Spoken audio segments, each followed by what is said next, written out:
Well, Heart, Love, and Soul has been a tremendous help to the Niagara Falls community since it began, providing hot meals, housing services, and so much more to those in need. Joining me now with information on how you can help their efforts is Mark Batesholt and Jay. Thank you both for coming in. Thanks for having Chelsea. me. Good afternoon. Of course. Now, you guys have seen a huge increase in demand, right, for your services lately. So can you tell us about that and how it's impacted your organization?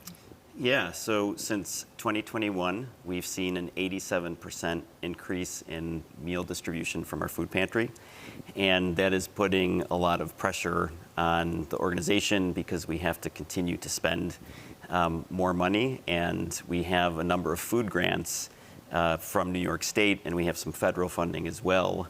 And those costs are exceeding our grants by a lot. We're projecting to spend over $140,000 this year on food grants in addition to those state grants. Okay. I mean, we've all experienced the pain of inflation, especially in regards to grocery costs. So that has been a direct impact on you as well. Absolutely. Yeah. Let's talk about how our viewers can help. Well, there are so many ways they can help. We have a very strong volunteer base. So if they would like to volunteer monetarily, we have our annual dinner coming up in August. That's always a good time, as well as an opportunity to financially support a great organization. We also have our spring appeal that's going on right now. And we're trying to garner community support for these initiatives to help feed people and get them into housing. I think everyone can agree that food and housing are essential to having thriving communities, a thriving society. But the reality is that those services are underfunded, and we need to go out to the community to ask for more support. And you know, the little bit of the irony behind the whole thing is we would like nothing better than to be out of business. But with the growing concern and the cost of food, we don't want a child to be hungry. You know, we really do want to strengthen not only our marginalized population, which in turn strengthens our community as a whole, right? So we really don't want anybody to be hungry, and we really want to fill that void and that need. And let's talk about the expansion of your pantry. Yeah, so we recently got to the final four of a grant program called the 21st Century Fund. And it was a great experience, but we fell a little bit short. An organization called Family Promise received the grant, and that's run by a friend of mine, so I was happy that if it wasn't us, it was them. Great organization. But we're really close. We're almost to the top of what we need to move that forward. And we want to expand the pantry and the front lobby and entrance because we're finding so many people.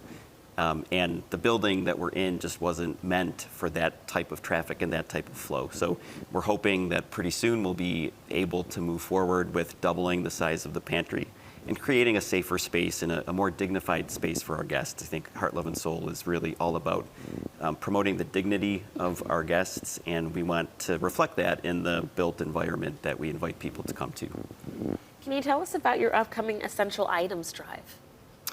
Sure. So that's an ongoing effort to invite the community to provide food items, shelf-stable foods, and personal care items, hygiene items, cleaning supplies, things like that. We give those things away once a month when people come to visit the pantry. Those things are expensive and not covered by SNAP benefits, so we like to try and help people out with those essential items as well. It becomes especially important toward the end of the month. Their benefits may have run out. So not only is food an issue, but the essential items are an issue as well. And these are basic needs that we're talking Very about, basic right? needs, absolutely. What is the response from the people that come to you, especially because you make such an effort to make it such a dignified attempt to help, right? Yeah, we have a lot of people who come who express nothing but gratitude for the services and the work that Heart, Love, and Soul does. And we're grateful for them, right? It's a two-way street.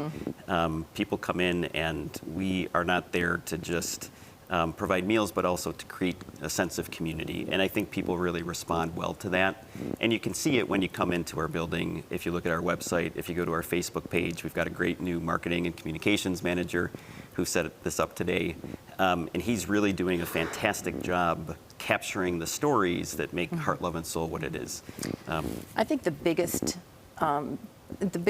change and the biggest approach I see by the staff to our guests is that they meet them where they are at. Everybody feels safe, everybody is dignified and respected, and that goes a long way. Yeah. It goes a long way. You guys are doing wonderful work in our community, so thank you so much for coming in. Thank you. Thanks And so much. viewers, if you would like to help, you can donate at the link to the Spring Appeal, and a list of essential items will also be there. All of that will be on their website, heartloveandsoul.org. Thanks again for coming in. Thank you, Chelsea. Thank you.